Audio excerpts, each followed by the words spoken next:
Irmãos, os livros que nós estamos trabalhando aqui, né, já foram apresentados alguns, agora eu vou apresentar outros. Esse primeiro livro, chamado Guerra contra as Crianças, é o livro do John MacArthur. John MacArthur é um pastor americano que morreu há pouco tempo mesmo, deve ter um mês ou mais. Mas é o livro que serviu de base ali para o título, né, que a gente colocou nesse FST. A gente mudou um pouquinho, colocou Guerra contra os Nossos Filhos.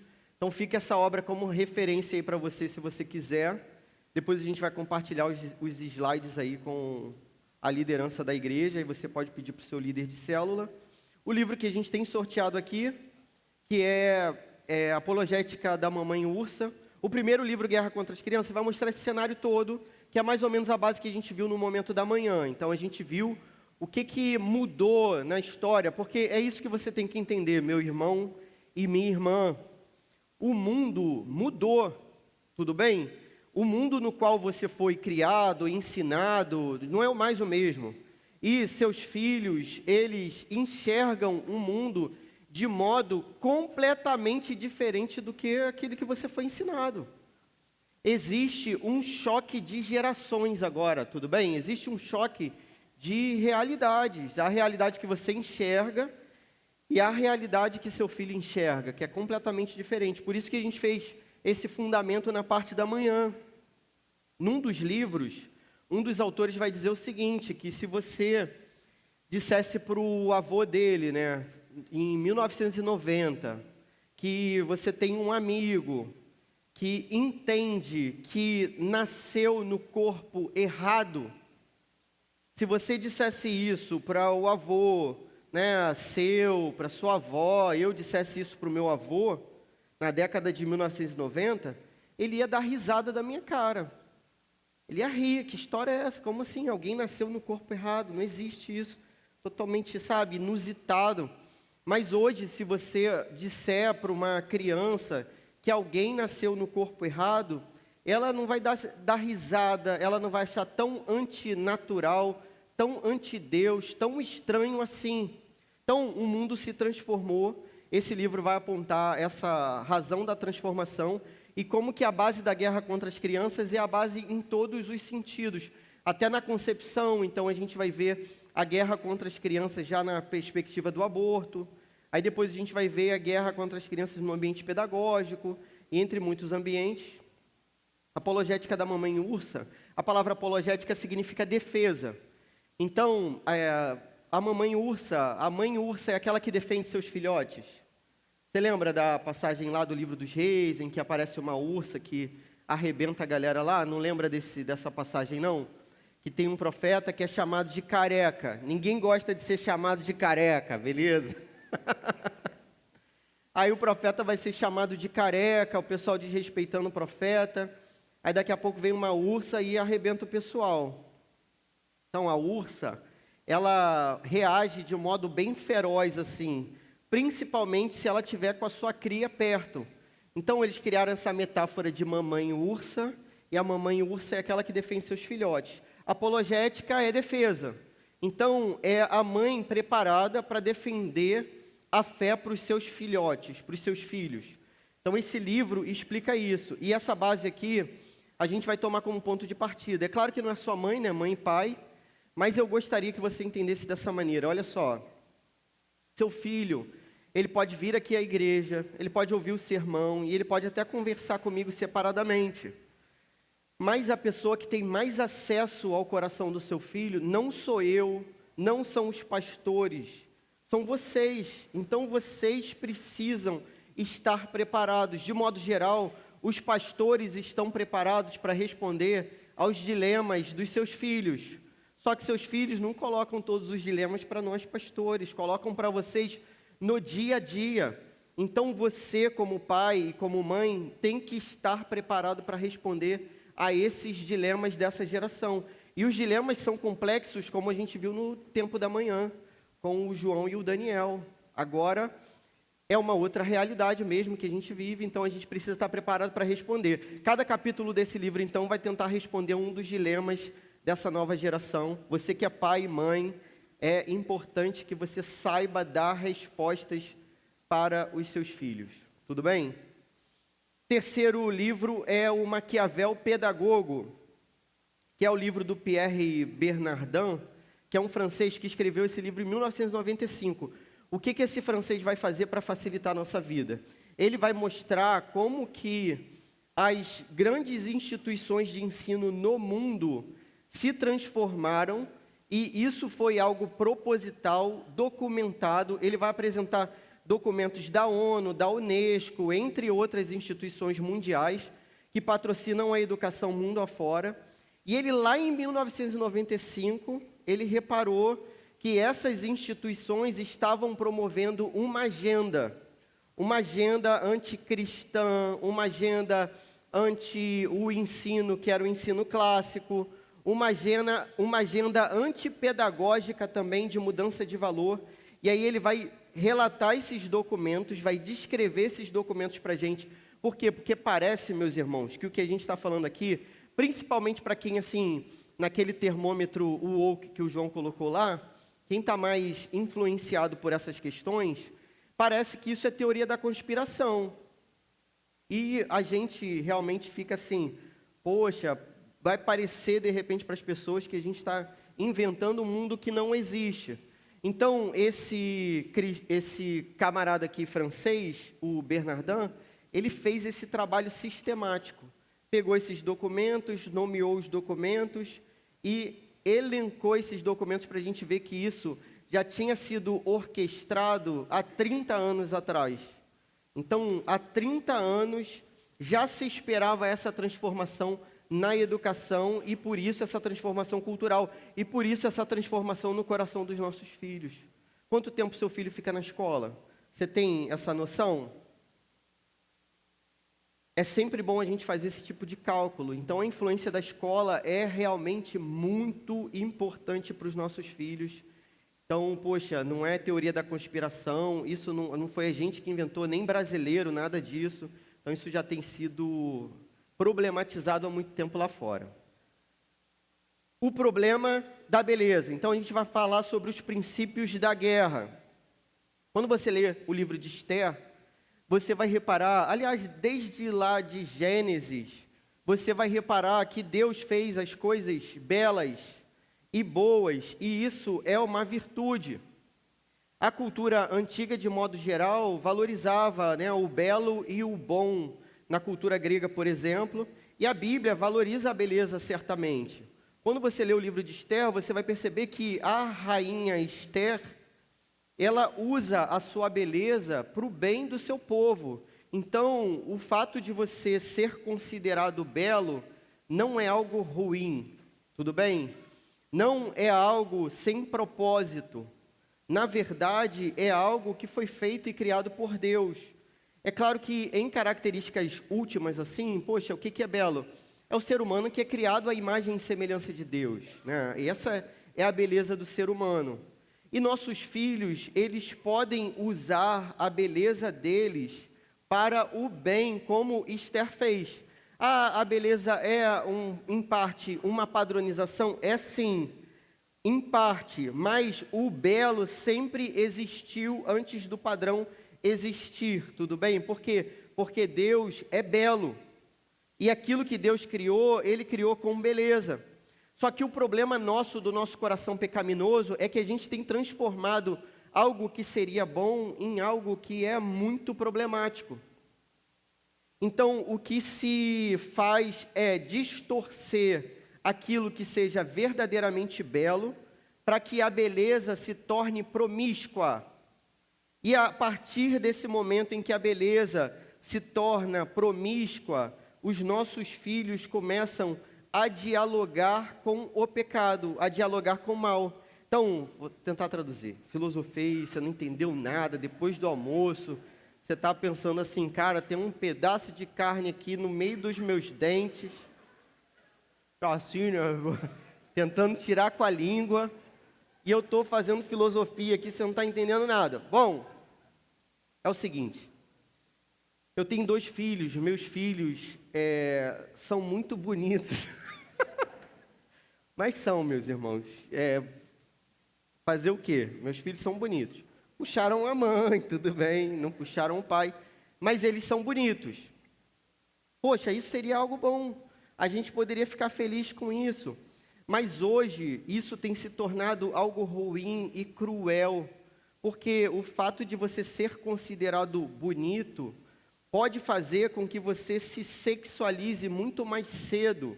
Que você seja atração de olhares que não deveriam fazer parte do ambiente infantil muito mais cedo. A gente ultimamente teve, foi até citado na pregação do Jonatas agora no domingo, o caso desse youtuber chamado Felca, dizendo coisas que a gente já conhecia há muito tempo.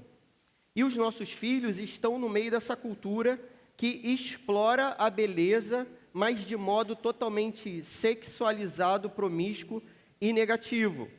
Além disso, existe um outro problema em relação aos jovens, que é o problema da imitação. O ser humano é um ser que imita. Tudo bem? Isso é claro na Bíblia.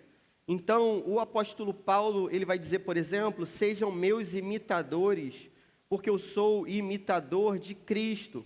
O que Paulo está querendo dizer ali? Que todo mundo é imitador de algo. Só que você precisa escolher a quem você imita. Você não tem como dizer que você não imite ninguém. Todos nós somos seres influenciáveis. O Salmo 1 vai deixar isso claro para a gente. Existem 2 conselhos que tentam entrar no nosso coração, disputam morada no nosso coração: o conselho dos justos, o conselho da lei de Deus e o conselho dos ímpios. Então, alguma influência a gente vai sofrer. E aí o apóstolo Paulo vai dizer para a igreja assim, escolham a quem vocês têm que imitar. Sabe quem que vocês têm que escolher? Os líderes de vocês. Por quê? Porque eles são, em última instância, imitadores de Cristo. No final das contas, você tem que ser imitador de Cristo. A é igual a B, B é igual a C, logo A é igual a C, tudo bem? Então, a questão não é Paulo, a questão é Cristo. Então, você imita aquele que imita Cristo para você imitar a Cristo no final das contas. Só que nossos filhos, eles vão imitar outras coisas também. O Salmo 115 vai mostrar isso para a gente claramente, que com aquilo que a gente se envolve, a gente acaba se tornando parecido. E aí o Salmo vai falar dos ídolos, de idolatria, e vai dizer no final assim, tornem-se como eles, aqueles que os fazem, os produzem, e aqueles que adoram. Então, a gente se torna como um ídolo morto quando a gente se aproxima a ponto de imitar. Lembra do Salmo 1 também, que diz assim, bem-aventurado aquele que não segue o conselho dos ímpios, não anda, nem se assenta na roda dos pecadores. Se assentar já é a imitação. Entende? A influência, ela começa de modo sutil. A influência, ela não começa com a imitação, mas com o tempo ela vai imitar. Infelizmente, eu tenho um problema de pagar qualquer tipo de aplicativo, eu tenho um problema. É um problema que eu tenho, beleza? Eu não pago aplicativo nenhum, todos os meus são gratuitos. Aí todos eles têm propaganda e coisas assim insuportáveis. E esses dias eu estava reparando que, poxa, como eu não pago o YouTube, aí entra 10 segundos de propaganda, 20 segundos de propaganda. Aí esses dias meus filhos já estavam falando as frases das propagandas do YouTube. Aí eu já comecei a ficar assim, meu Deus, então esse negócio é problemático. Os nossos filhos são imitadores, só que eles não têm filtro. Então hoje você tem filtro, você tem maturidade, você tem condições psicológicas para você ver e perceber se algo pode ser imitado ou não. Mesmo assim você sofre influência. Só que seu filho, ele não tem esse filtro. Então ele simplesmente imita com naturalidade. Por fim, que é o problema que eu acabei de abordar, o problema da maturidade. Então a criança, ela é duplamente tola, segundo a Bíblia. Isso não é ofensa não, meus irmãos. Nós somos todos tolos também. Segundo a palavra, se a gente não se volta para Deus. Mas o que a Bíblia vai dizer é o seguinte, que todos nós somos pecadores. E as crianças são também. Então a gente tem aquela imagem singela de que as crianças não pecam. É que você nunca passou uma semana na minha casa. Ou nem precisa de uma semana não, algumas horas ali, alguns minutos, vocês vão ver Criança peca, meu amigo, com certeza peca. E a criança, além de pecadora, que eu e você somos também, a criança não tem essa maturidade para discernir, para distinguir o bem do mal. E aí você vai apresentar conteúdos para elas, e elas não vão filtrar esses conteúdos e vão assimilar esses conteúdos. O discipulado começa em casa. Então, olha o que diz o livro dos Provérbios. Ensine a criança no caminho em que deve andar, e ainda quando for velho, não se desviará dele. Então, olha só, o ensino é no caminho. Então, não é ensine o caminho. Uma coisa é você apontar o caminho. Outra coisa é você estar no caminho. Infelizmente, quando a gente não vive aquilo que a gente prega, os nossos filhos não vão aceitar aquilo que a gente prega. E eles vão assimilar o que a gente vive. Você precisa estar enraizado na palavra de Deus. Você que é pai, mãe, avô e avó aqui, você já leu a Bíblia toda? Não é para levantar a mão, não. Você já leu a Bíblia toda alguma vez na sua vida? Ou você precisa disso? Quantas vezes na sua vida você já leu a Bíblia toda? Você já leu muitas vezes a Bíblia toda? Você precisa disso, ter lido a Bíblia toda muitas vezes na sua vida. Você tem uma vida de oração, então é nesse sentido que você ensina o caminho. Você vive a vida primeiro, e aí seu filho vai entender que aquela vida é a vida que ele deve ter também. E quando ele for velho, a gente crê que ele não vai se desviar desse caminho que foi ensinado. Então, algumas bases aí desse treinamento para a gente. Discipulado começa em casa. Tranquilo? O treinamento depende muito de oração. Então, tanto quanto fazer, tanto quanto ação, é oração. Você precisa orar o tempo inteiro, pedindo ajuda, sabedoria, discernimento, domínio próprio, sobretudo, porque tem hora que a gente pensa em cometer até crimes mesmo, descritos ali no Código Penal. Então, você respira, ora de novo, mais um pouquinho, e vive uma vida de oração.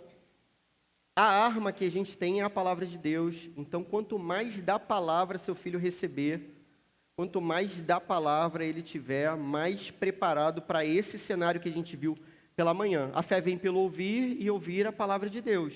Então é assim que seu filho vai crer. Você precisa pregar para o seu filho constantemente.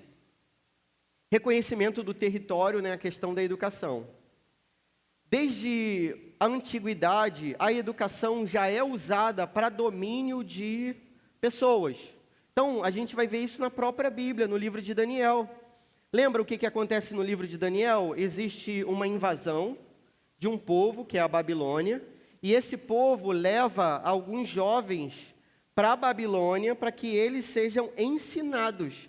É a escola da Babilônia. A escola que Daniel vai frequentar é a primeira escola do mundo em tempo integral, com alimentação. Tudo bem? Olha só. Isso não foi inventado no Brasil, nem pelo marxismo. Isso foi inventado lá atrás no mundo antigo. Se você olhar para as pautas hoje, por exemplo, de políticos marxistas, eles vão defender exatamente isso, educação em tempo integral, escola em tempo integral. Aí nessa escola em tempo integral, a pessoa recebe alimentação lá na escola. Isso já foi feito na época de Nabucodonosor, e Daniel teve que enfrentar aquela realidade difícil ali. A gente tem isso descrito, por exemplo, no livro 1984 do George Orwell, que é o livro que a gente tem citado o tempo todo, como que a educação vai ser usada para manipulação do indivíduo de modo geral. E aí o livro vai dizer uma questão muito legal, assim. Tem uma frase do livro, do Orwell, que ele vai dizer assim: quem domina o passado domina o presente, e quem domina o presente domina o futuro. Então, quem domina o passado, domina o presente. Então, eles vão reler o passado, vão reler a história e vão transformar essa história. Como que isso é feito hoje em dia, meus irmãos? A gente olha para trás e vê tudo que é cristão e a gente diz que tudo é horrível. Então, o que é o cristianismo no final das contas? A caça às bruxas, a Inquisição, a escravidão, é isso aí. Então, a gente vai reler a história. Quem domina o passado, domina o presente. E aí, o presente se torna dominado por essas esferas de pensamento. E quem domina o presente, domina o futuro também, porque você consegue construir novas gerações com aquele mesmo tipo de pensamento. Aí fica a dica novamente aí para quem chegou atrasado, livro Maquiavel Pedagogo, o livro que não é feito por cristãos para cristãos, mas é um livro de um educador que é francês Pascal Bernardin, e ele vai provar com documentações de que a educação foi manipulada para que se transformasse nessa educação de hoje. Uma educação totalmente anticristã.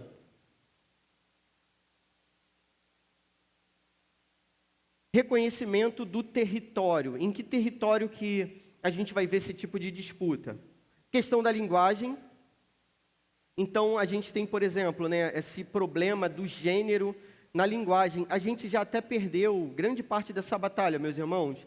Então, por exemplo, quando a gente usa a palavra gênero, a gente deveria usar a palavra sexo, mas a gente já não usa mais a palavra sexo e usa a palavra gênero, porque isso foi uma imposição linguística do marxismo na cultura. Então, o que Deus criou, o que existe, é o sexo masculino e o sexo feminino. Só que foi imposto linguisticamente que a gente usasse o termo gênero, porque o termo gênero não se refere necessariamente ao sexo. Então, por exemplo, eu digo a caneta, que é do gênero feminino, mas caneta não é fêmea, tudo bem? E digo o lápis, e o lápis é do gênero masculino, mas o lápis não é macho. Então, essa mistura transformou um termo que originalmente a gente tratava como sexo, agora a gente trata como gênero. Para quê? Para que haja essa fluidez, em que não necessariamente o masculino seja macho e não necessariamente o feminino seja fêmea. E aí o masculino pode ser fêmea, o feminino pode ser macho, e aí as coisas ficam misturadas. Eu tento treinar inglês, meus irmãos, por incrível que pareça. Meu inglês é terrível. Aí eu baixei esse aplicativo, mais um, de graça, que eu não vou pagar de jeito nenhum. Aí eu tenho erros lá que eu posso cometer. Se eu errar demais, aí eu fico sei quantas horas pagando um preço para eu não poder jogar de novo. Já jogaram gratuito? Duolingo gratuito? Alguém já brincou desse troço? Gratuito é assim, você tem um limite de erro. E pior que eu erro o tempo todo. Aí meu limite acaba rápido. Aí eu tenho que ficar um tempo sem jogar. Esse Duolingo é para você aprender uma língua. E eu coloquei lá para eu aprender inglês. Disseram que era muito bom. Cara, aí tem umas historinhas em inglês lá para você entender. Eu não sei falar muita coisa em inglês, mas falar homoafetivo, eu sei, relacionamento lésbico. Cara, sem brincadeira, as historinhas do Duolingo é tudo desenhinho, tudo bonitinho. Às vezes você pega seu celular e dá para o seu filho aprender. Pô, aprende inglês aí. Aí sabe o que ele está aprendendo? É esse tipo de conteúdo. É o conteúdo das histórias do Duolingo. Aí tem uma historinha assim que é singela, que é assim, a menina acha que o menino está gostando dela e no final ele está gostando do amigo dela. Aí é o desfecho da história, tudo engraçadinho, é tudo nesse sentido. No que se refere ao direito, a gente vai perceber a mudança da lei e você vai ver, a gente estava conversando com os franceses, não sei se vocês repararam, tinha uns franceses aqui semana passada, participaram aí de algumas programações da igreja. Eles disseram que hoje na França, um pai pode perder a guarda do seu filho se ele pregar o evangelho para o filho, ou um pai dentro de casa. Então, meus irmãos, não é em praça pública. Meus irmãos, não é no ambiente da igreja, não. É dentro da casa que a pessoa comprou com o dinheiro dela, tudo bem? com um filho que é dela, que ela ficou 9 meses com o filho na barriga, etc. Então, os franceses disseram para nós que se você pregar o evangelho para o seu filho e ele se sentir ofendido com aquilo, você pode perder a guarda do seu filho. Então, ele pode te denunciar e dizer que você está retirando a liberdade dele. Então, sabe essas paradas que a gente sempre fez na vida? Que é, vai ter que ir para a igreja agora. Se arruma aí, vai. Ah, mas hoje não. Se arruma, vai. Aí, é isso. A tradução do que é o cenário hoje na França. A gente vai ver isso no direito, em que a pregação vai se tornar intolerância e, aos poucos, isso se torna discurso de ódio, e o discurso de ódio é similar ao racismo, e aí agora a gente é racista. Esses dias eu estava vendo aquela menina chamada Carolina Dickmann, que é uma atriz, e ela se desculpando na internet, porque ela compartilhou um vídeo, publicou um vídeo, sei lá, e ela foi colocar uma música de alguém no vídeo, que ela queria uma música específica, só que quem estava cantando a música era o André Valadão, que é um pastor, né, da Igreja Lagoinha lá de fora. E aí ela teve que voltar a público, se desculpar, porque ela publicou um vídeo com a música do André Valadão. Aí ela falou assim, poxa gente, vocês me desculpem, eu não conheço quem é o André Valadão, então eu botei a música dele. Mas esse cara é um racista, homofóbico e de extrema direita. E aí, olha só que incoerência do discurso dela. Ela diz que ela não conhece, mas ela diz que ele é racista, ou ela conhece ou não conhece, meus irmãos. Que história é essa, não é isso? Mas por quê? Porque a militância foi para a cabeça dela dizer lá, isso é a música do pastor. Então, o sinônimo de pastor, ainda que seja um pastor muito distante da gente, sinônimo de pastor é racista, homofóbico e por aí vai. A pregação vai ser discurso de ódio, e a gente tem exemplo das artes. Aí eu coloquei um pequeno exemplo aí para você, de uma série que é chamada Cocomelon. Já ouviram falar nessa série? Com certeza seu filho já assistiu, meus filhos assistiram esse troço direto. Cocomelon é uma série bonitinha, é tudo bem feito, e tudo colorido, e tudo tem umas musiquinhas. E, num primeiro momento, era tudo muito simples. Só que aí, a Netflix fez um contrato com essa série, e aí se transformou nesse Cocomelon Lane. Até que chegou esse episódio, né, em que eles colocam um casal ali homoafetivo, 2 homens, ensinando uma criança, que é um menino, a ser aquilo que ele quiser ser. E aí, no meio daqueles negócios, eles colocam uma roupinha de balé na criança, no menino, botam um arquinho de balé no menino. E isso aqui, meus amigos, não é um debate político, sociológico, universitário, nada disso não. Isso aqui é o conteúdo que a criança assiste em casa, naturalmente. Você pensa assim, pô, é YouTube Kids, é coisa de faixa etária de criança. Você acha que está dentro de um controle de uma faixa etária ali que vai poder atender o seu filhinho. E esses conteúdos vão gerando confusão. Eu assisti esses dias, a esse filme que é Como Treinar Seu Dragão, live action, que é assim, antigamente era animação, aí tem agora a galerinha mesmo do Como Treinar Seu Dragão. Alguém assistiu esse filme aí? Dos antigos, alguém assistiu aí? Alguém é fã desse filme aí? Pode levantar a mão. Eu gosto desse filme, hein? Beleza? Isso, é legal assistir com os meus filhos. Tudo bem legal. Na sutileza, o que você repara nesse Como Treinar Seu Dragão?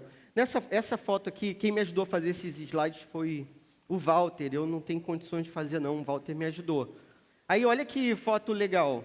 A menina, não sei se você está entendendo, ela está protegendo o garoto. A menina que protege o garoto, tudo bem? Ela está acima dele. Eu expliquei isso, eu tentei explicar no último FST, que eu fiz uma matéria na faculdade, eu fiz uma faculdade de arte, tal, na UF. E aí eu fiz uma matéria chamada Semiótica do Discurso. E aí a minha professora, ela mostrava exatamente isso, que cada cena, cada fotografia, ela é estudada.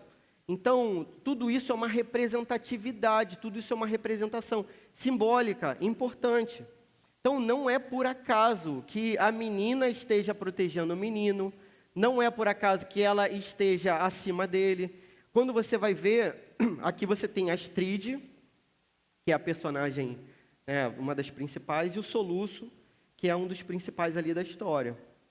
Tem vários elementos que são positivos nesse filme. Então, por exemplo, eles se apaixonam, então eles têm um possível relacionamento amoroso. É um relacionamento amoroso heterossexual, de acordo lá com Gênesis. Então, um homem e uma mulher deixam pai e mãe e se unem. Então, a regra da Bíblia, a regra da vida, a regra de Deus é essa: um homem, uma mulher, deixando pai e mãe e se unindo. Tem coisas positivas então, é um menino e uma menina, e eles se unem, e tem um lado todo legal. Mas tem esses elementos de mudança social estampados. Então, a menina, ela é totalmente corajosa, destemida, cheia de propósito, convicta do que ela vai fazer. O garoto, ele não sabe o que ele quer da vida, ele vive uma crise, ele é meio medroso. O apelido dele ser Soluço não é a coisa muito boa. Beleza? Tem uma reunião lá que mostra o pai desse garoto. O pai dele é o rei da parada lá, da vila lá, que é o estoico, o cara grandão lá. Aí tem uma reunião que o pai dele vai reunir todos os líderes para saber se eles vão para a guerra ou não. E aquilo ali, meus amigos, é viking, beleza? Isso aí, tempo antigo, não existia nada disso de feminismo, nada disso. E aí na reunião, você vai reparar, eu reparei, que o cara só se refere na reunião a mulheres. Então, tem homens e mulheres na reunião. Ele só fala com mulheres. E, por fim, ele fala com um homem. E o homem que ele fala é um bobalhão, assim. É um cara que não está entendendo, ele está perdido na cena. Então, esses elementos que são sutis, são elementos também de formação para os nossos filhos. Já traduzindo o final das contas. Então, o que eu faço? Não estou dizendo, meus irmãos, que o que eu faça seja perfeito. Não é o que você tem que fazer. É um exemplo para você pensar. Se quiser, guarda no seu coração. Então, eu assisto do lado dos meus filhos. Eu vejo a classificação. A classificação já é um filtro bom, principalmente para os filmes mais antigos. Para os mais novos, a classificação já é um filtro estranho, que você não pode confiar. O ideal é você assistir antes e depois assistir com seu filho. Esse é o mundo ideal. A gente está pensando no melhor dos mundos. Sei que nem todo mundo vai conseguir fazer isso. Mas, no mínimo, você deveria assistir do lado. Então, eu assisto do lado deles. Aí chega nessa cena, aí essa parte você não precisa fazer de modo tão chato quanto eu faço. Porque eu paraliso o filme. Pá! O controle está comigo, eu sou o dono do controle. Eu pago a internet, aquelas coisas todas. Eu só não pago aplicativo nenhum, vai entrar propaganda direto. Aí eu paraliso. Aí eu digo, tá vendo? Olha só, a menina está à frente do menino. Mas o que a gente está ensinando para vocês aqui? Está ensinando o quê? Que você protege ela, não é isso? Não é você que protege ela? Aí meu filho no susto fala, sim. Ele tem que falar sim, porque ele quer ver o resto do... Se ele falar errado, meu irmão, acabou o filme também. Pensa direito antes de responder que a gente não vai assistir mais nada. Ele, sim, você protege ela, não é? Você está protegendo ela? Tô. Então, beleza, vamos continuar. Aí, a gente continua. Então, eu faço esse tipo de chatice, que é paralisar o filme e explicar. Porque eu penso assim, no final eu vou perder a história, né? Vou esquecer, tem tanta coisa... Então, vou dando umas pausas, explico. No final, eu tento perguntar. A gente vai ver as aplicações depois. Beleza? Meus irmãos, não há substitutos. Isso é tarefa dos pais. É necessário que haja intencionalidade. estado de alerta, não dormir, vigiar, estar sóbrio, exigência de vigilância constante. Então, é claro que não dormir é demais. Mas o que eu gostaria que você entendesse? Meus irmãos, a gente está vivendo um cenário muito difícil. Para os nossos filhos, é tudo muito mais difícil do que foi para a gente. Nesse sentido, deles serem bombardeados no fundamento deles, entendeu? Na estrutura deles. Então, uma coisa é a gente ser adulto e ser ferido. Outra coisa é uma criança ser ferida nesse sentido. O estrago que isso faz para a vida inteira é terrível. Então, você precisa estar atento. Agora, é a parte assim mais difícil de digerir. Eu fiz, não sei se vocês sabem, né? Mas então vou explicar isso para vocês. Eu trabalho como professor já há muitos anos, né? Mais de 20 anos. E trabalho com os adolescentes aqui da igreja há mais de 10 anos. O UP mesmo começou há 10 anos. Mas antes do UP existir, a gente já trabalhava com os adolescentes aqui. Então a gente fazia um grupinho ali na salinha do Kids. Está aqui Lívia, aqui, Duda. E tinha uma galerinha que se reunia com a gente ali há mais de 10 anos. Hoje está todo mundo casado, vários têm filhos, graças a Deus.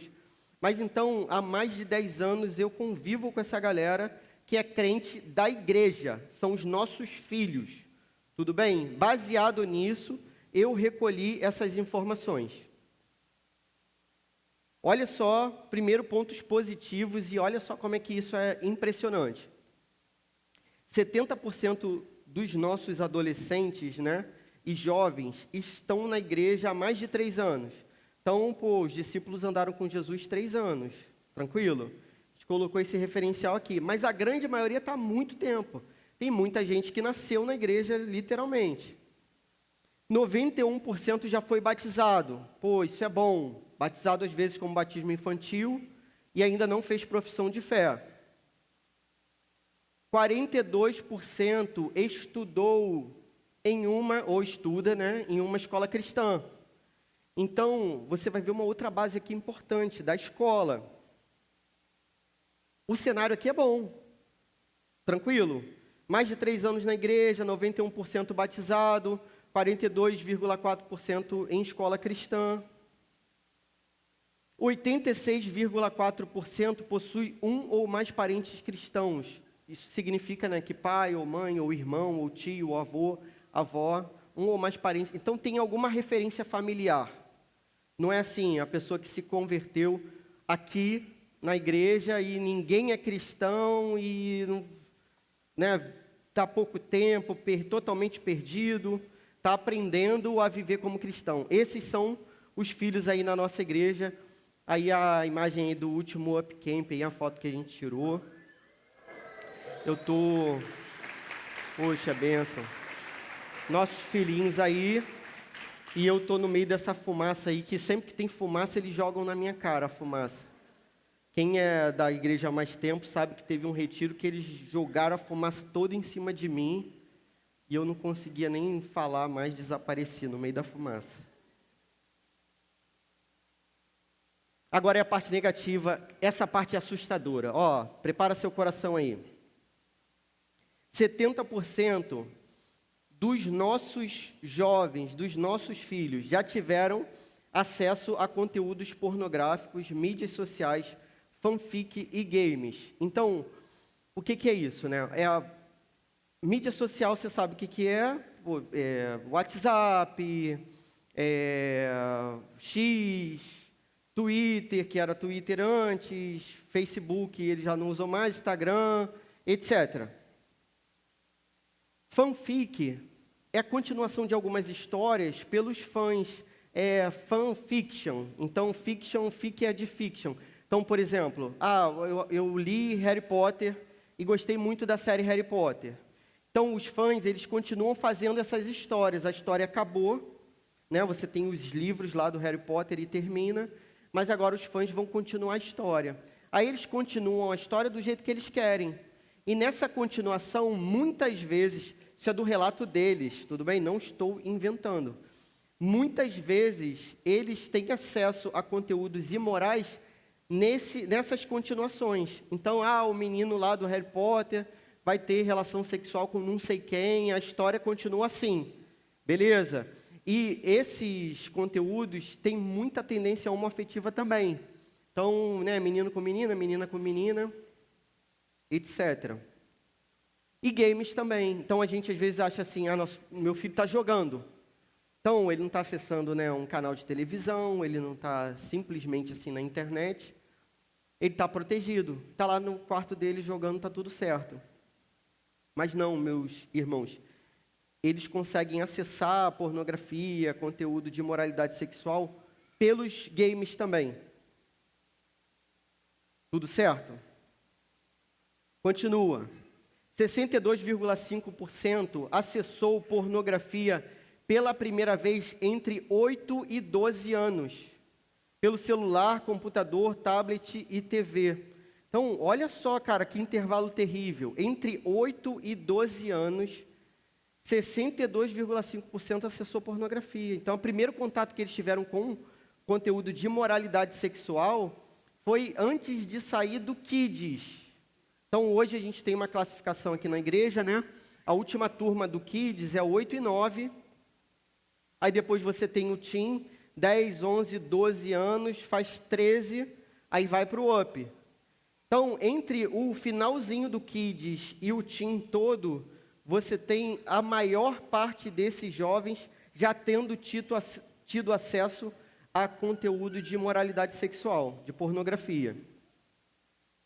Aí eles vão relatar, né, que esses conteúdos são acessados, né, no celular, e muitos não têm celular, no computador, e geralmente tem algum na casa, tablet também, geralmente da casa, ou eles têm, e na TV, né, que eles possivelmente têm também.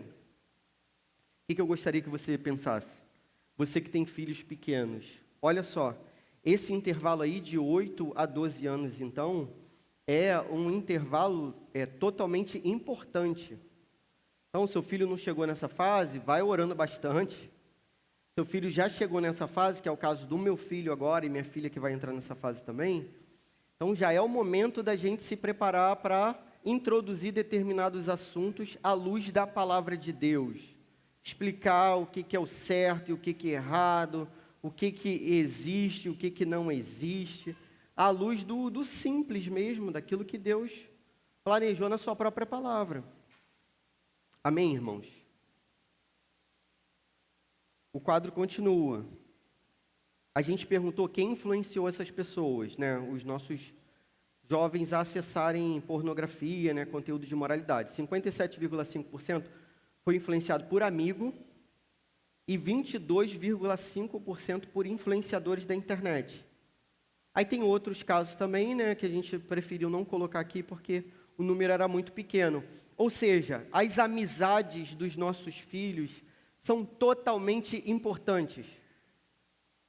As amizades dos nossos filhos são determinantes. Lembra daquele negócio que eu falei, que a gente é ser humano e a gente é imitador por natureza? Por isso que o apóstolo Paulo fala para imitar Cristo. Os nossos filhos imitam também os amigos. Você vai reparar seu filho falando coisas que você pensa assim, poxa, mas eu nunca falei isso para ele. Quem falou? São os amigos que falaram. Então, é necessário que você esteja atento e atenta às amizades dos seus filhos. E a influência da internet também pode fazer com que eles cheguem a esses canais. E depois que esse negócio entra na cabeça, meus amigos, isso aí, diabolicamente, não sai da cabeça. Demora anos para esse negócio se desfazer. Então, é algo importante para você guardar. Eu conheço adolescentes hoje que são viciados em pornografia. Adolescentes novinhos, já viciados nesses conteúdos. Por quê? Porque tiveram contato a esses conteúdos lá atrás, quando eles não tinham filtro nenhum para ter. Então, acessaram vários conteúdos e esses conteúdos são progressivos. É assim, você acessa um negócio que é, né, já promíscuo, terrível, mas depois tem outro pior. Aí depois vai ter um negócio pior do que aquilo e depois vai ter um mais terrível ainda. 10% já experimentou algum tipo de droga. E essa estatística a gente quis colocar aqui também, porque esse tempo ainda não passou. A gente pode pensar assim, a gente que viveu aí, a gente foi filho, eu sou filho dos anos 70 lá, né? Da galera movimento hippie. Então a gente já passou por esse negócio, já acabou, agora o pessoal está em outra onda. Não é não, meu amigo. Ainda continua a galera usando droga. A galera tem usado muito o cigarro eletrônico, que eles chamam de vape. E aí o cigarro eletrônico eles conseguem potencializar lá com outros negocinhos lá no cigarro eletrônico. O cigarro eletrônico é uma modinha entre a garotada e o nível de nicotina é muito alto. Eu assisti, né, a uma entrevista de uma médica dizendo que tem jovenzinho de 14, 15 anos que consome nicotina de quem consumia no passado 20 cigarros por dia.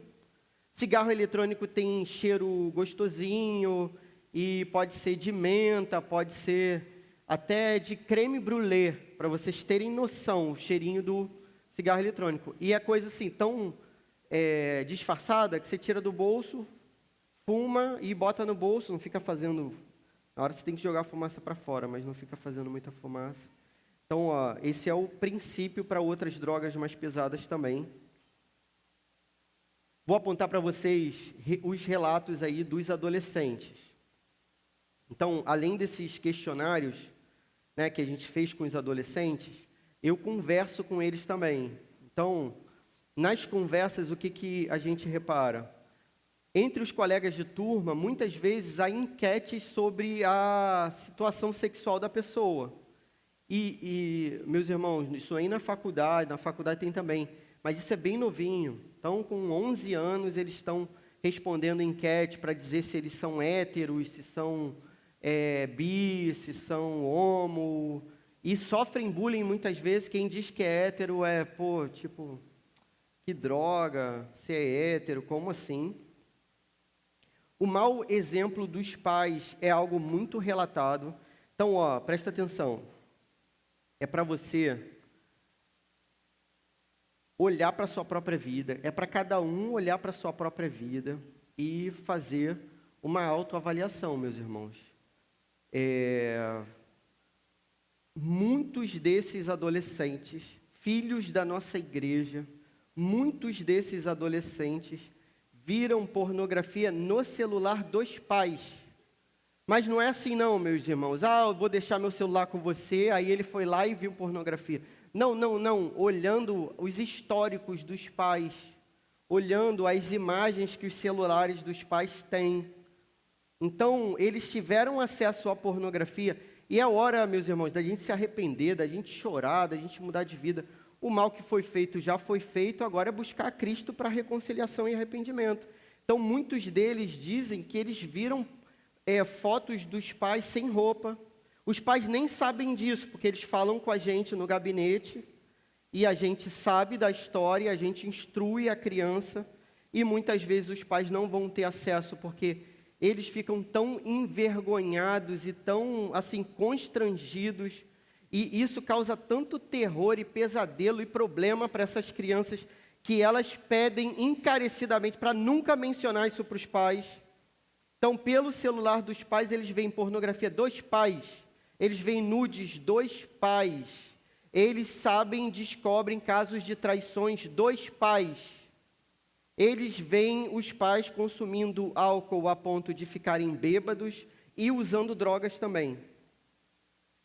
Então, meus irmãos, poxa, é hora para a gente realmente colocar nosso joelho no chão, se arrepender, repensar aquilo que a gente está deixando como exemplo para os nossos filhos, porque o mundo está pronto para devastar os nossos filhos, para destruir a nossa casa. O mundo está pronto, Satanás está pronto para isso, e a gente tem que estar pronto para se arrepender e mudar radicalmente.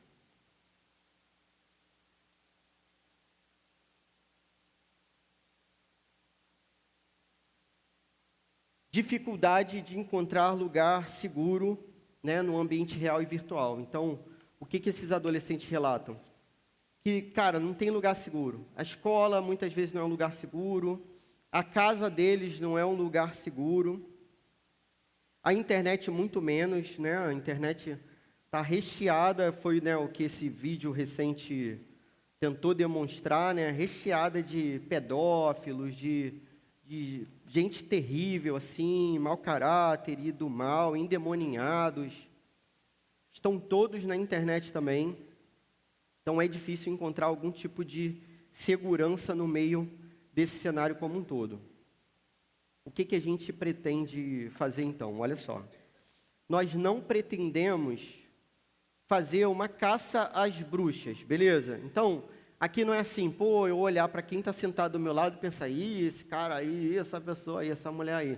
Não, não é isso não, é olhar para a minha vida. Nem vou ficar olhando para o filho dos outros, cada um que cuide dos seus filhos, né? E aí, você dentro de casa tentar trazer o melhor, né, aquilo que vem de Deus, para o coração do seu filhinho. Beleza? Tem uma música aqui na igreja que fala assim, né, os seus filhos, não tem uma música assim? Quando entra nessa parte, cara, minha mente não sai desse negócio, porque essa música, ela entra nesse negócio dos filhos, e não sai disso dos filhos, fica dando um loop na minha cabeça. E dos filhos, dos seus filhos. Aí eu fico, e dos filhos, dos seus filhos, dos seus filhos, e dos filhos, e dos filhos, e dos filhos, dos seus filhos. Aí daqui a pouco alguém fala, amém, amém. Aí,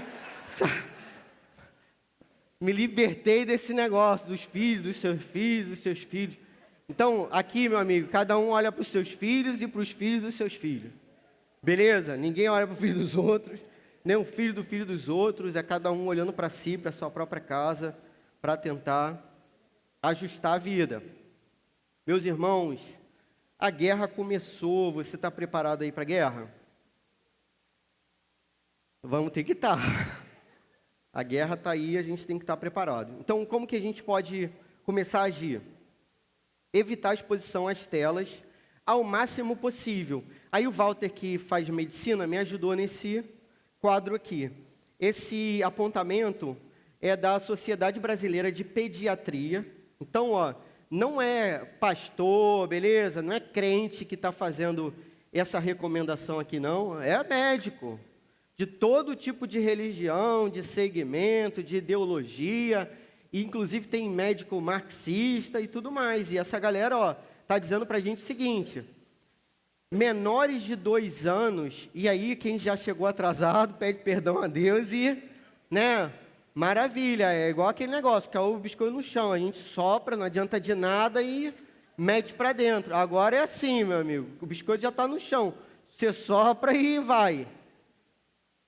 Menores de 2 anos, nenhum contato com telas ou videogames. É a recomendação médica. Não é a recomendação crente, gospel. É a recomendação médica.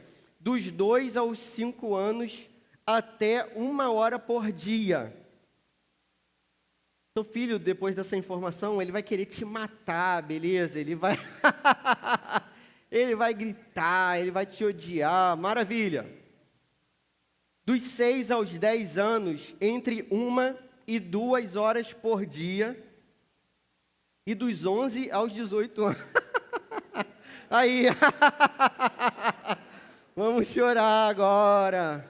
No final a gente se abraça ali, hein? A galera do UP, que vai se abraçar, ó. Dos 11 aos 18 anos, entre 2 horas e 3 horas por dia. Agora, tenta baixar um aplicativo e observar quanto tempo seus filhos ficam na internet por dia. Contabiliza, tenta contabilizar por dia para você ver. Tem uma galera que está ficando 10 horas por dia na internet. 10 horas por dia, meus irmãos. 70 horas por semana na internet. É muita coisa. Nem trabalho análogo à escravidão pode isso. Beleza? Nem trabalho forçado...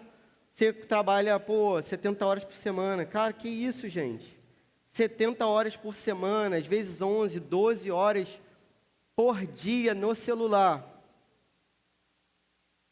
Esse quadro depois a gente vai compartilhar também, mas é sempre bom tirar foto, que depois eu não compartilho nada, né? E você fica perdido. Qual é a nossa recomendação? No mundo ideal, evitar a exposição às telas ao máximo possível.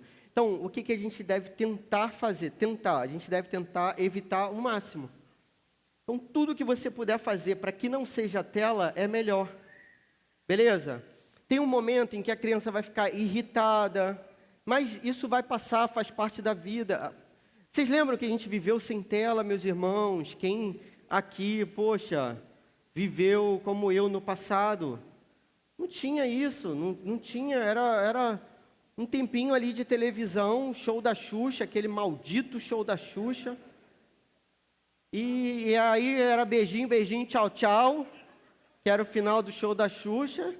E acabou, você vai viver sua vida e acabou. Passava aquele Caverna do Dragão, que era maneiro, né, Thundercats e tal. Acabava aquilo ali e a vida que segue. E aí você vai ter que esperar até amanhã, e quando era sexta, era só segunda que ia ter de novo, e acabou. Então, evitar a exposição. Num primeiro momento, as crianças vão ficar irritadas, mas depois elas dão um jeito delas.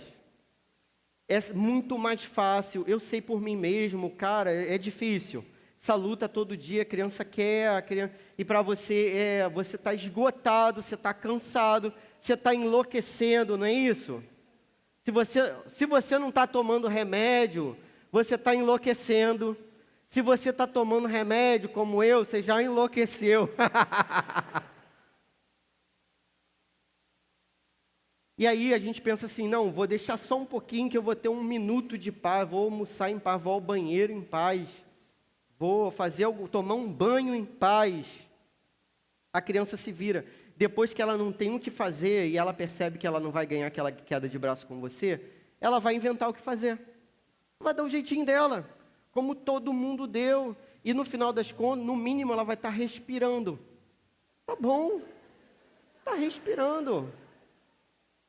Vida que segue, meu irmão.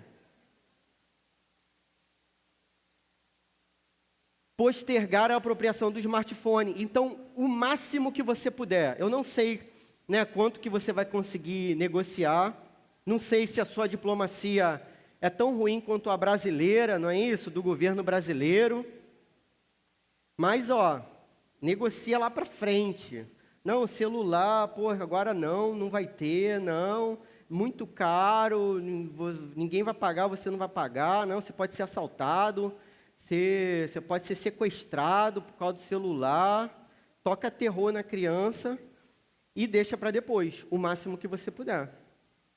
Ah, mas eu preciso ter um contato com meu filho. Cara, compra aquele tijolão. Lembra? Vende ainda na internet aquele tijolinho. Agora é tijolinho. Só disca, número, atende, fala e não vai ter nada para ele fazer. Tem só aquele joguinho da minhoquinha assim que é... que é um jogo insuportável. Aquilo ali, ele não vai aguentar jogar aquilo não. E aí acabou, você vai ficar... Amém, irmãos? Ah, mas meu filho já tem um celular. Aí é outra história. Aí pode reduzir, vai fazendo tipo, né, a pessoa que vai se desintoxicando, né? Todo uso deve ser monitorado. Então, vamos dizer, meu filho já está numa idade que eu acho que ele pode, então, ter um smartphone e eu percebo que ele tem maturidade para isso, para filtrar as informações, então, maneiro. Mas mesmo assim, você, a sua obrigação como pai, como mãe, você tem que monitorar. O que é monitorar? É saber de tudo. Tentar saber de tudo. Você não vai saber de tudo, mas tentar. Né? Poxa, eu vou entrar numa comunidade perigosíssima de carro. Eu posso escolher um carro blindado para entrar nessa comunidade, ou posso escolher um carro que não seja blindado. O que você escolheria? Mas tem uma parte do carro blindado que se o bandido der o tiro não adianta a blindagem. Meu irmão, eu vou no carro blindado. Eu vou sair da frente daquele pedacinho ali que o tiro passa. Vou ficar na parte blindada. É claro que você não vai controlar tudo do seu filho, não vai ter como.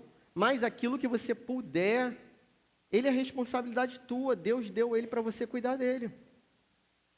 E Deus vai cobrar de você também, como vai cobrar de mim em relação aos meus filhos. Fogo amigo. Daniel citou essa parada aí do fogo amigo. O que é o fogo amigo? Poxa, muitas vezes a gente tem interferências assim, né? A gente faz o controle, mas a gente perde o controle por interferências. Então, celulares fora do controle podem acontecer. Então, muitas vezes, hoje a escola proíbe celular. Isso é bom. Eu sei que quando a lei foi feita, ela foi feita para outro propósito. Mas o efeito colateral da lei foi ótimo. Então, o propósito da lei foi proteger, eu sei disso, que eu sou professor, conheço os professores, amigos meus, eles sempre me disseram isso, então, não tem problema com isso não. A lei para proibir celular é para proteger o professor, não é para proteger o seu filho. A lei é para proteger o professor. Pô, como assim proteger o professor, né? O que o professor está fazendo que ele precisa ser protegido? Então, ele está fazendo coisas que não deveria fazer com o seu filho, sem autorização.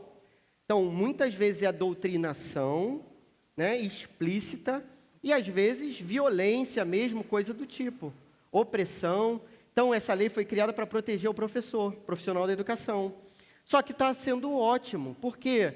Porque aí o coleguinha não pode abrir um celular na cara do teu filho ou da tua filha e mostrar uma parada que você nunca mostraria, nunca deixaria mostrar, que você é totalmente contra, entende? Então, graças a Deus por esse efeito colateral.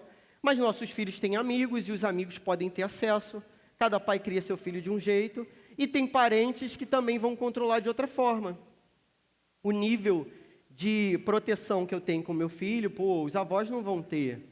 Os tios, de repente, não vão ter. Então, você precisa realmente cuidar dos seus filhinhos. Você precisa tomar muito cuidado. Mensagem de visualização única. A galerinha mais nova está acostumada a usar a mensagem de visualização única. Então, obviamente, pelo nome, você vê uma vez e ela apaga. Beleza? E não fica registrado, não fica gravado lá. Essa mensagem de visualização única, eles têm isso como muito natural, por uma questão assim, que eles acham que é de guardar segredo. Então, na cabecinha deles, não é um negócio assim, eu vou usar essa parada aqui, porque Satanás está falando comigo, usa. Não, na cabeça deles não é assim não, é assim, tipo, vou guardar um segredinho, eu vou ter, né, o meu assunto com fulaninho, fulaninha. Só que no meio da mensagem de visualização única entra muita porcaria. Inclusive nudes de uns para os outros. E os relatos que a gente tem, meus irmãos, é de criança de 10 anos, 11 anos recebendo nude. Com 11 anos, menino de 11 anos recebendo nude de menina de 12 anos. Então, olha só, o mundo é outro.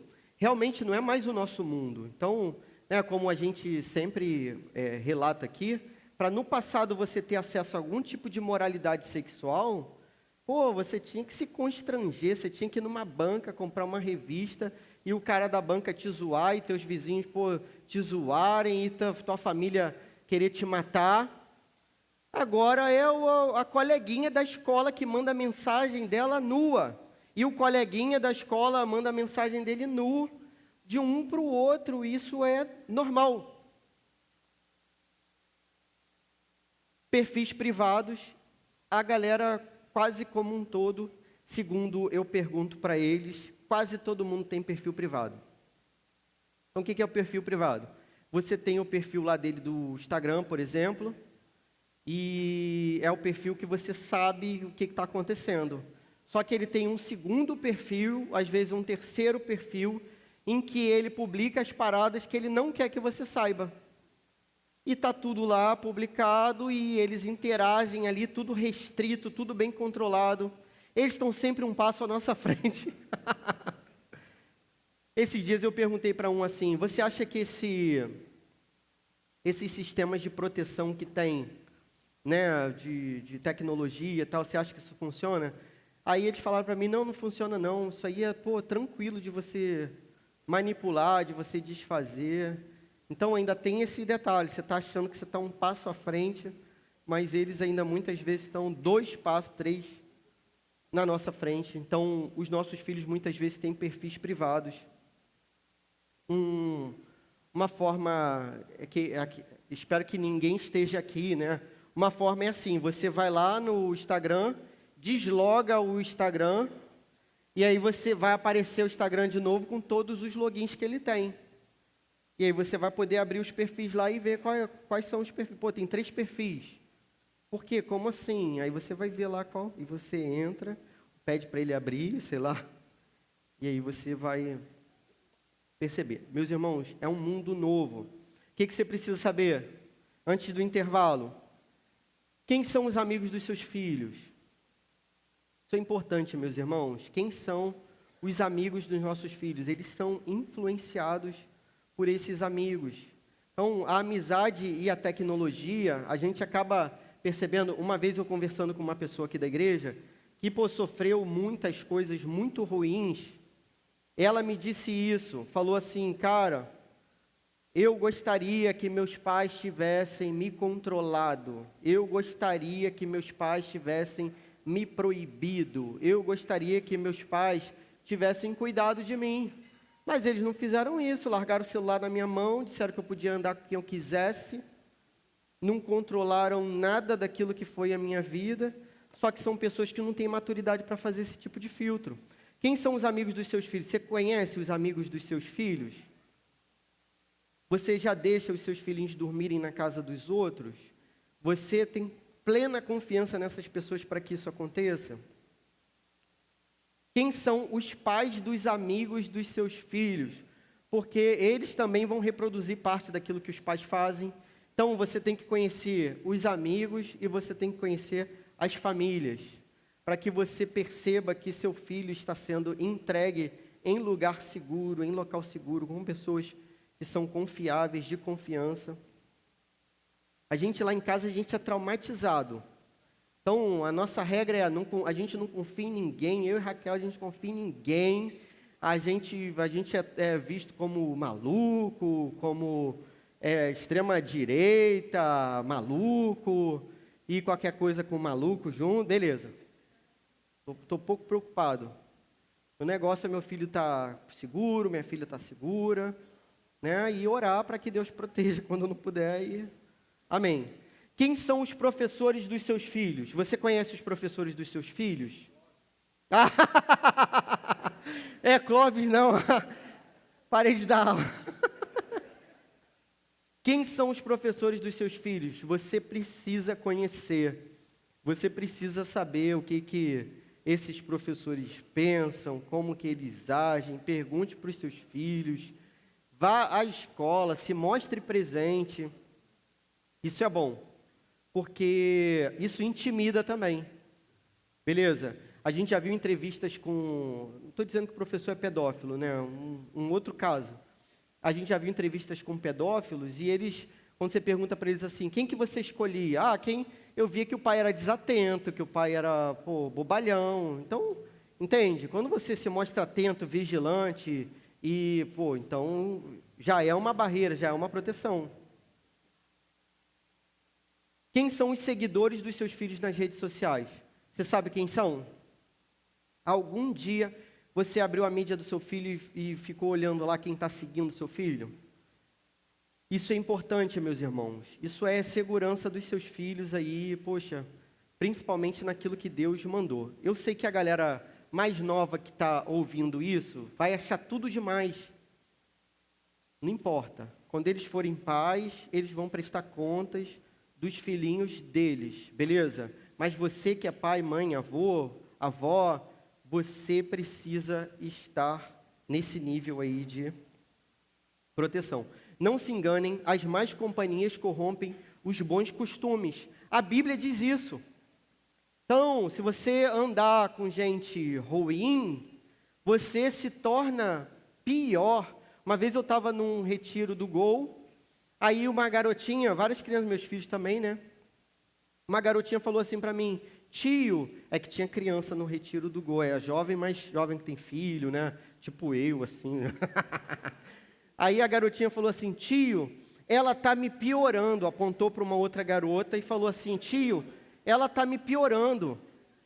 Eu achei aquilo sensacional, é bíblico, com certeza. Ó, as más companhias corrompem os bons costumes. É verdade, ela está te piorando. Então você tem que saber se a pessoa está melhorando ou está piorando seu filho. Fogo amigo, não aponte sua metralhadora para o filho dos outros. Então, olha só, uma coisa é você olhar para o seu filho, distinguir e tudo mais. Outra coisa é a gente dizer assim, pô, tá vendo fulano, olha lá, e cria mal o filho dele, e aquela garota degenerada, aquele garoto não presta, aquilo ali não tem solução. Então, não é para a gente agir dessa maneira. Amém, meus irmãos? Amém. Então, olha só, a gente vai fazer uma oração. Eu vou dar 30 minutos para você digerir esse conteúdo e a gente vai voltar para a reta final. Aí, se eu acabar com o tempo, eu abro para perguntas. Se não, a gente segue pegando nossos filhinhos lá, tudo mais. Vamos orar? Senhor, muito obrigado, Senhor, porque o Senhor tem aberto os nossos olhos para a realidade desse mundo, como naquilo que o Senhor nos colocou nessa vida, nesse chamado de sermos pais, mães, avós, avós. Por favor, Senhor, nos guie, nos dê sabedoria, Senhor, nos dê ânimo novo, Senhor. Nos renove as forças, nos ajude, faça-nos protetores dos nossos filhinhos. Em nome de Jesus, que esses conteúdos sejam para a glória do Teu nome no meio dessa igreja, Senhor, que sejam para a glória do Teu nome no meio dessas famílias, para que as vidas sejam transformadas, restauradas, reparadas, para que os casamentos sejam melhores, para que as relações sejam melhores de acordo com a Tua palavra, Senhor, nos ajude. Precisamos da Tua ajuda, Senhor. Pedimos encarecidamente pela Tua ajuda, em nome de Jesus. Amém.